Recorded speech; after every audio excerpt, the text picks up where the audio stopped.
Hi there, Sanbonani Molweni. Welcome to Fix Channel. If you're new here, please subscribe before the end of the video. If returning, thank you for love and support. I appreciate to see our food using an same uthando nesithembu umnakwethu laphaya yile ndaba yase-KZN namatshitshi oneyintombi iy'ngane lezi ey'hlolwayo. Ezinye-ke iy'ntombi ay'hlolwa kodwa zikhona. Hey guys, uyavunguza lo moya futhi engathi uthanda ukuqina walolu daba. Ngicela ukusho guys, lolu daba lolu-ke lwey'ntombi kukhuluma abantu. Ningizwisise kahle. Kukhuluma abantu abasolayo nababona ngathi khona into abasebeyibona eduze. Siyoza-ke indaba leyo yokugcina. Lapho izingane zesithembu hhayi-ke indaba kaVuyokazi ukuthi nangu ephethe le show emahlombe akhe noma engavelanga igama lakhe alisuki. Yazi ukuthi kwenziwa yini wekazi? Angithi niyabona laphaya kuthando lesithembu uMangwabi wasuke wafika nokuthi uyena unkosikazi oqinisekisa ngokuthi uzohamba. Wena unkosikazi oqinisekisa ngokuthi uzohlukana nomseleki, uzohlukanisa, kuzoba ne-divorce. Ngicela ube nibhekisisa ukuthi kubona bonke laba abake beveze la ku-social media abala e-South Africa nabangabona abala e-South Africa abadumile abaveze i-divorce. Mase ningitshela ukuthi-ke mawubheka leyo video or leyo post bangakanani abantu aba-engage kuleyo post ngoba inge-divorce. Makuvele i-break up unako ukuthi bangakanani abanikeza leyo post i-attention because inge-break up. Yingakho-ke noVuyo uthe makufika indaba yakhe yokuthi yena noSibindi indaba yabo yaphela, abantu balokho ababuka le show banamathele lokho, ama-viewers anamathele lokho. Noma ngabe yini eyenzakalayo engasalifaki igama laVuyo uzoqhathaniswa. Khona ngisho abaqhathanisa ubuhlakani manje ukuthi laba abanye-ke abavelayo bathini, uVuyo uthini, kanti i-episode ingekho. Kuzoba njalo vele.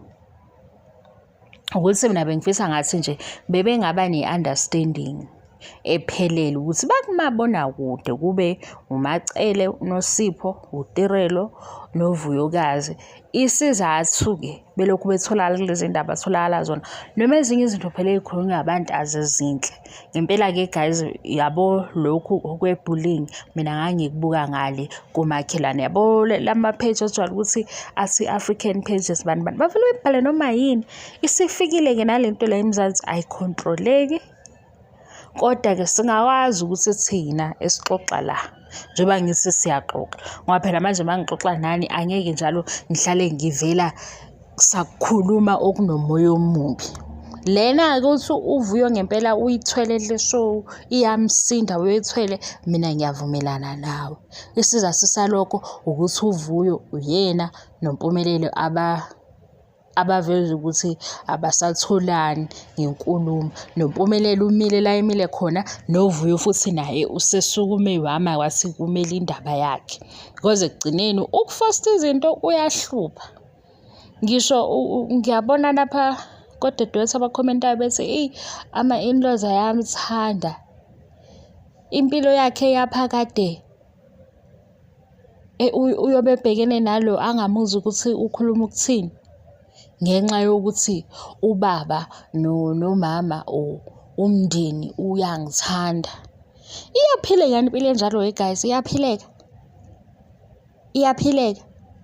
Kungathi ngingabhalansa uthi umndeni ukuthanda nawo nalo okulethe emndenini ekuthande. Kuzoba njani-ke uthando womndeni lo kulethile vele engasakuthanda? Ayi kodwa ezinye izinto mina yazi ngiyibuka ngenye indlela. Bengibuka nje le eyaVuyo noMpumelelo, ngibuka nangu lo usisi nobaba wengane ababemezana ku-TikTok nangalo omunye owazivezela ividiyo. Yazi khona ngiyacabanga khona abantu abathi befika noma phela bafika ngothando kodwa masudlulile kufanele ukuthi ubonge ukuthi ngaphuma laphayana. Mhlawumbe nakuyena into efana nale ukuthi hayibo njengoba thina simbuka sithi asimuzi ukuthi uthini, yena ngempela mawukuthi uyayizwa ukuthi lento ayikho akuseyona, Hakamane athi ngiyabonga. Lo ngiyabonga futhi ozomsiza ngoba uzohlala kanjani nomuntu ongazwani naye ngokukhuluma kusawukukhuluma. Izenzo-ke zizothini, inqubekela phambili izothini. Shuthi uzohlala nomuntu ozohleze ekukhahlela kodwa angafuni ukuthi ishu. Ngoba phela thina silayela ukuthi nangu uVuyo ebeka ukuthi unale nkinga nale nkinga. Uthini-ke bhuti omncane? Hhayi bhuti omncane yena uy'mele ngokuthi isizulu sakhe sithini. Uze uyachuma wegazi, uzangiqeka uzise ikhanda uma esekuchoma ethi uyazi ukuthi ngeke ngiqale ngaye. Okay, ukubeke hlampe akusiyo indaba-ke yokuthi-ke uzoba umamkhulu noma ngabe akabe umamkhulu. Imizwa yakhe uke wayibeka yini phambili? Ukubuyela-ke kumuntu-ke afika kuye wathi uyamthanda, abheke ukuthi umphethe kanjani, uke waku-check-a lokho? Cha, kusho abazali bakhe. Lena-ke yaVuyo yokutrenda yenziwe ukuthi kuVuyo noSibindi kune-break up. kuVuyo noSibindi bayahlukana. Njengoba noma ngabe engekho active ku-social media kodwa uThando neSithembu kuhlezi kuhudula uMaNgwabi. Ngobani? uMaNgwabi wathi uyadivosa. Manje abantu balokhu bephindaphinda into eyodwa ngoba wafika ekugcineni kukhona abanye. Yini pho ethi uyahamba? uMaNgwabi akamphethe kahle ubaba uMseleki. uMaNgwabi manje uxakeka ukuthi hawu, yini kube uMaNgwabi kuphela lo onemibuzo ngaye? Yini ungabuzi ngobaba uMseleki? Ngoba phela babili kulento. Uma uMaNgwabi-ke enje uMseleki wenzeni? Isuke isisala lapho-ke igejana lapho-ke njengoba nakule yaVuyo iyagejana. Kukhona abathi nje uVuyo yena into ayenzile u-wrong kwasha kwacima. Kodwa ushilo uVuyo wathi kulo mndeni vele abaqala ukumenzisa lokhu akwenzayo. Futhi nalo mndeni mawuhlonipha isithunzi sawo. Usho lapha kwaVision phela babhizi ngokwenza imali. KwaVision mayukuthi bebehlonipha isithunzi sabo bebezothi le meeting ayivumelani nathi. Bayivume ngoba bayakhalkulate le meeting. Kodwa-ke ngoba phela kuyagejana ukubuka, uzobuka uVuyo ukuthi hawu waze wayi-girlfriend-ke ewuhlobo oluthile ebiza i-meeting. Manje ubona ukuthi i-meeting bathe nje hawu ayibathusanga base bethi ngesikwazi, noma bathe hawu i-meeting izoba khona kodwa sobe silapha ku-TV abantu bazosibuka, le show-ke izohamba kahle. Yaba khona-ke i-meeting. Hhayi phela qalaza onke amasayidi. Angithi nje nabo konke lokho abakuveza lapha ku-TV basuke besiqalaze yonke indawo, beqalaza umqondo wethu ukuthi bazosidonsa ngani sibuke. Yingakho-ke utholakala ukuthi uVuyo uyatrenda ngale break up yakhe, uMaNgwabi uyatrenda nge-divorce. Ngidluleke kuVuyo-ke noMaNgwabi ukuthi yini bona betrenda seniyazi. Nayi indaba nyanga bani? Dlamini, lo baba uphethe imali emzimbeni wakhe wase umzimba ukhala imali. Niyakhumbula gazi ngintshela ukuthi ku-TikTok bekunomoya ovunguzayo bethi iy'ntombi kunohlobo lobhuti abayithathayo. Bayalobola, bayashada lezi y'ngane.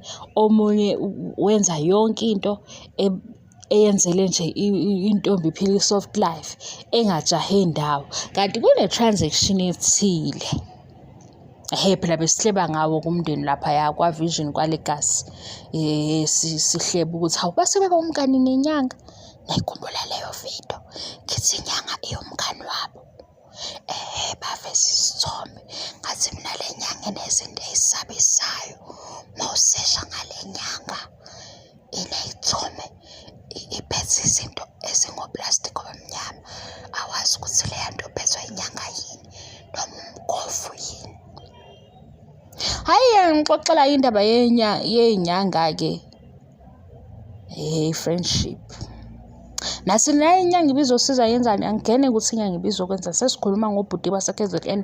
Nangu lo baba ovelile inyanga uDlamini uvela nengane ayibone esikoleni igqoke i-uniform yesikole wayefika emcimbini. Ngicela inambithise leyo phathi leyo singakaqhubeki ukuthi ingane ayibone emcimbini wasesikoleni injani mase siyibheka sesiwumphakathi. Lo baba wafika esikoleni, ingane le avela nayo athi izoba unkosikazi wesibili wayibona esikoleni igqoke i-uniform yesikole. Wekazi bengaze kwenzeke mhlampe kwenzeka-ke nise-high school befike abantu abathile mhlampe osomabhizinisi basemphakathini, lesi sikole esikhona, abanye bazomotivate iy'ngane. Bonke laba basuke bephambili, nina ningapha niyingane, abantu abadala. Bonke laba bama phambi kwey'ngane ama-leaders lawo okuyibona abazosiza lezi y'ngane bey'khombisa indlela eya phambili. Lo baba-ke ogcwele imali emzimbeni uthe efika lapha esikoleni wabona leya ngane, wabona ukuthi-ke njengoba enonkosikazi yona izoba unumber 2. Ngizwa-ke senithi umntwana lo una-21 ufunda umatric. Inambithise futhi naleyo phathi. Una-21 efunda umatric. Niyabona ukuthi umntwana lo onenkinga ekhona. Ngaba i-background yakhe, ngaba futhi nangendlela afunda ngayo unenkinga. Kodwa lo baba ngoba eze nale mali egcwele emzimbeni wakhe, ngoba eney'funo zakhe, uthi le ngane izoba u-second wife. Lona-ke osegijime wathi lo mntwana una-21 awuhambi uyomlalela. Ziphe nje isikhashana u-5 minutes uvele ubuke le ndawo la ekhuluma yena. Ungibuye-ke usichazele ukuthi una-21 mawumuzwa ekhuluma. Lo mntwana uthi akakaze abe naye i-boyfriend. Boyfriend yakhe yokuqala wuye ubaba lo. Ubaba umbone phi? Esikoleni. Kube nephathi la bambuza khona ukuthi uma-ke engavumi umamkhulu waba emotional. Hey guys, yazi kuvuka izinto ey'ningi ekhanda lami.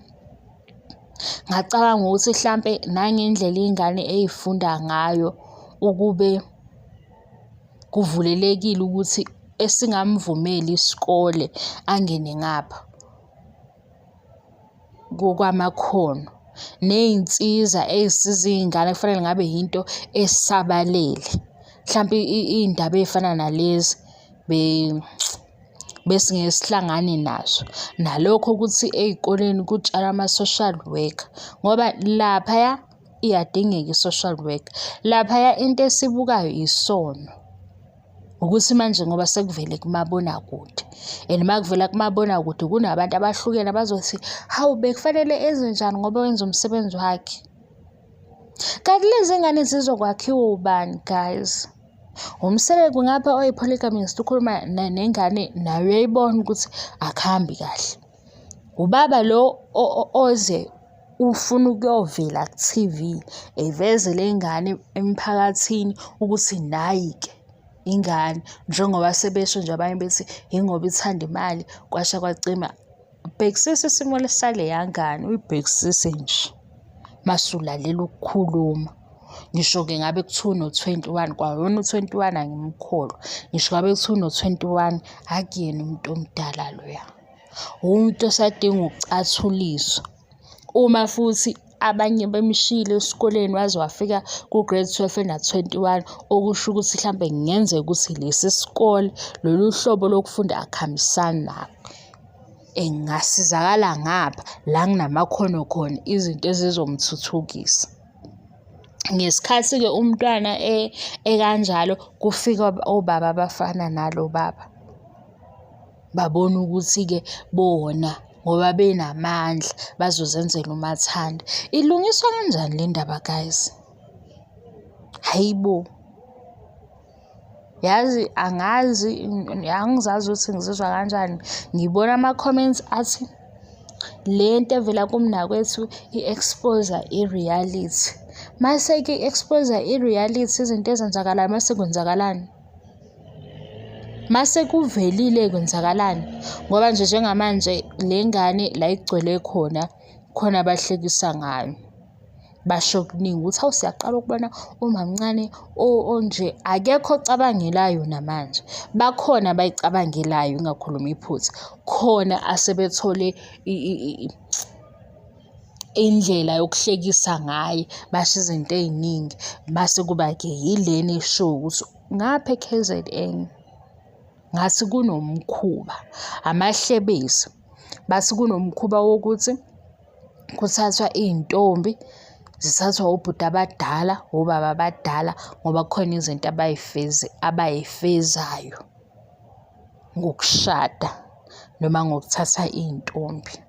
Hhayi guys, into kade ikhulunywa ku-TikTok ukuthi-ke iy'tori y'ningi kodwa khona eyokuthi iy'ntombi ziyashadwa abathe xaxa ngeminyaka kuyenzeka e-KZN.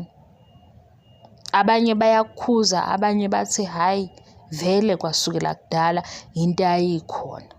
Manje abanye bathi khona umkhuba-ke osufikile. Lento le eyilo mkhuba inonophala ngokuthi kube khona intombi. Eyi manje inkinga lezi zinto guys, azikwazi ukuba nobufakazi, akwazi futhi ukuthi izinto hlampe ongayisa enkantolo kubi nje. Yinto ekhulunywayo ukuthi-ke sihlale emthandazweni ngoba kuyasabisa bakithi. Kuyasabisa nangendlela futhi abantu aba-react-a ngayo. Ngibuka kule ngane laba bathi-ke phela uma esene-21 abantu bayaphapha. Mawulele lo mntwana uzwa u-21 ovuthiwe. Uzwa nje u-21 okucacile ukuthi una-21. Uma hlampe ubengekho oseceleni omsizayo ukuthi embonise ngenye indlela, angiboni ukuthi ubezonamathela kuloya baba ngoba efuna ukunamathela. Hhayi isono lesi ade sisibuka laphaya kumnakwethu. Hhayi mina ngijajeni, isono lesi angeke. Hayibo, yena lo baba nomndeni wakhe bahlangene babona ku-right lokhu akwenzayo. Ile nto eyishiwo ukuthi iy'nyanga ezinye kuhanjiswa iy'ngane zixakekile bona bafike bethathe i-advantage. Hhayi ngeke leya ndaba leyana ihlasimulisa umzimba ngoba leya ngane uyabona ukuthi kukhona ongahambi kahle. Angazi-ke ekhaya angisayibambanga indaba yokuthi ekhaya bayisaphotha into ayenzayo. Inkinga okunye ukuthi ekhaya makusuke izinto zingahambi kahle, umndeni mawunjalo yingakho bey'thola sebevuma izinto ey'fana nalezi. Yo bakwethu, hhayi kubi guys, kubi. Iyaphoxa lento eyenziwa yilo baba, iyaphoxa, yehlisa nje isithunzi. Hayibo, khona nala esehleli khona eduze kwayo intombazane uyabona ukuthi uvuthiwe lo baba mdala, ingane lena. Hawu isono. Hhayi khona sifike kanjani guys sesitholana nala ma-TV shows? Yazi sikhule ngama-TV shows abe-right kanjani? Yile nto yokuthi abantu abaningi sebebukela ama-reality shows. Hhayi ngeke mina sengiyadineka. Ngiyazi phela ukuthi ngiyenza ama-reviews kodwa ngeke, hhayi akuhambi kahle. Sifike kanjani sesiba nala ma-TV shows kanjena? Hhayi guys ngeke, khonto efanele ilungiswe. Khonto efanele ilungiswe. Futhi ngibona ngathi nento ekhulunywa la ku-social media ayizwakali noma ningamaxoki nina niyakhetha. Kukhona lokhu enibona ukuthi nikhulume khona kuzwakale kube yinto ezwakalayo. Lana kwenzakalani ngala ma-TV shows? Nithini kanti kulokho okunye enikukhuluma ku-address-we kuzwakale? Lokhu-ke akuqali phela kulo show ukuthi kuvele ingane. Hayibo guys, yona inhlonipho isekhona komalume bethu, kobhuti. Hhayi ngeke, kuyasabisa phela manje makunje. Hhayi ngivalele le video ngilokhu ngibabaza ududu. Thank you so much for your love and support. Ngiyabonga ngiqede. Bye.